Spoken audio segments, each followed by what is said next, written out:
नमस्कार, स्वागत आहे तुमचं एका नव्या व्हिडिओमध्ये। तर या गावातील आपण 2 मंदिरांचे व्हिडिओ शूट केल्यानंतर आता आपण या गावातील मुख्य मंदिर ज्योतिबा मंदिर, केदारनाथ ज्योतिबा मंदिर असं या मंदिराला म्हटलं जातं। तर त्याचा आपण आता शूट घेणार आहोत। तर माझ्या बाजूला बघू शकताय हे आहे पाठीमागं मंदिर। तर चला आपण याचा शूट घेऊयात।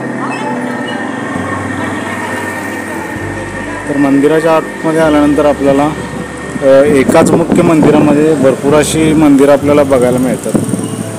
तर ही आहे मंदिराची समोरची बाजू। समोरील बाजूला असं एक झाड दिसतंय आपल्याला। याच्या बाजूलाच गणेश मंदिर आहे। तर इकडे आपल्याला हे सुंदर असं गणेश मंदिर दिसतंय।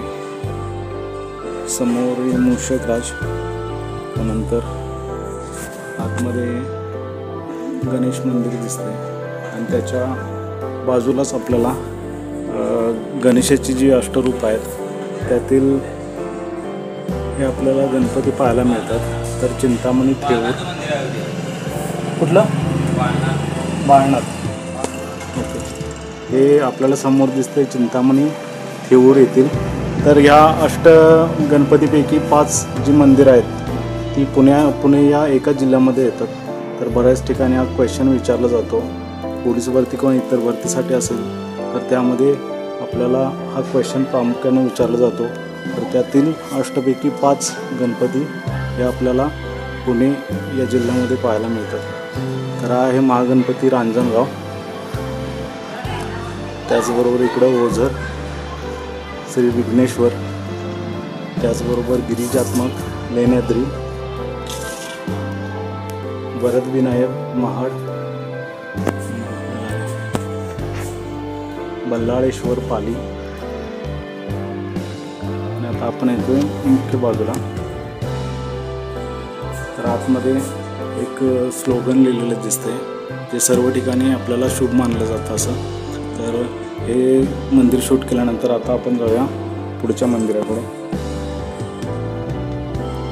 तर हे आहे मुख्य मंदिराचा बाहेरचा हॉल। तर या बाहेरच्या हॉलमध्ये आपल्याला इकडं समोर दीपमाळ दिसते,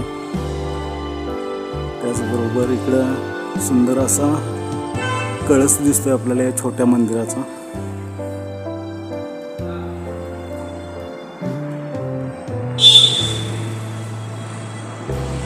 आपल्याला इथं एका देवतेची मूर्ती दिसते आणि या बाजूला इकडं तुळशी वृंदावन, सुंदर असं तुळशी वृंदावन दिसते। आणि आता आपण जाऊया आतल्या बाजूला। आतल्या बाजूला जात असताना समोर आपल्याला द्वारपाल दिसतात दोन्ही बाजूला। त्याचनंतर वरच्या बाजूला पाहिलं तर इकडं आपल्याला विविध मूर्ती दिसत आहेत।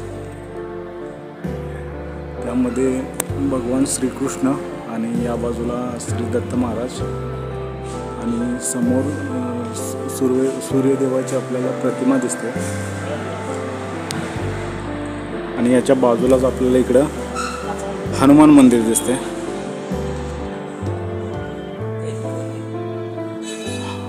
आता मी चाललोय या हनुमान मंदिरामध्ये। तर मंदिराच्या आतमध्ये आल्यानंतर आपल्याला समोर इकडं मूर्ती पाहायला मिळते। मूर्तीचा विचार केला तरी पुरातन असल्याची आपल्याला जाणीव होते।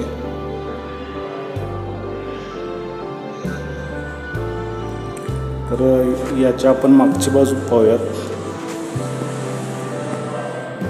हा आहे या मंदिराचा प्रदक्षिणा मार्ग।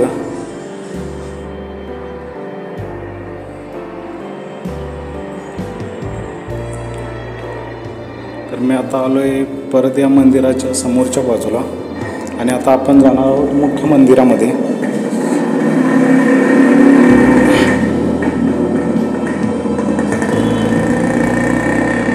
मंदिराच्या आतमध्ये जात असताना आपल्याला इकडं नागाची प्रतिमा दिसते, त्याचबरोबर हे देवाची अश्व जे असतात त्याची प्रतिमा दिसते। आणि आता मी चाललोय आतमधल्या बाजूला। आतमध्ये जात असताना समोर आपल्याला प्रत्येक मंदिराच्या ठिकाणी आपल्याला पाहायला मिळतं, जिथं जिथं मंदिर आहेत त्या ठिकाणी वरच्या बाजूला श्री गणेशाची मूर्ती कोरलेली असते। तर मी आलोय मंदिराच्या आतल्या हॉलमध्ये। तर हे हॉल हा जो आहे हा नंतर बांधलेला आहे. मला वाटतं मंदिर पुरातन असावं. आणि आतमध्ये आल्यानंतर आपल्याला इकडं शिवलिंग बघायला मिळतात. विविध आकारातल्या शिवपिंडी आपल्याला बघायला मिळतात. एक लहान एक मोठे अशी आपल्याला इकडं बघायला मिळतात.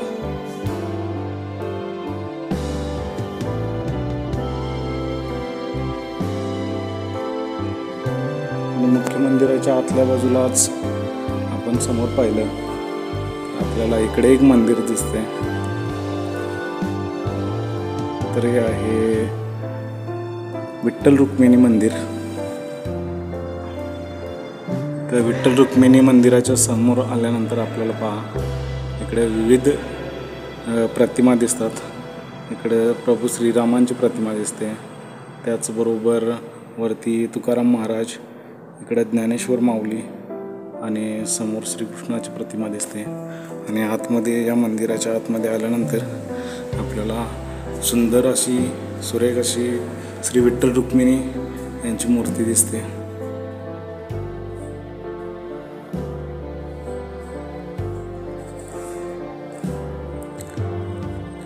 इकडे आहे श्री ज्योतिबा या देवाची पालखी.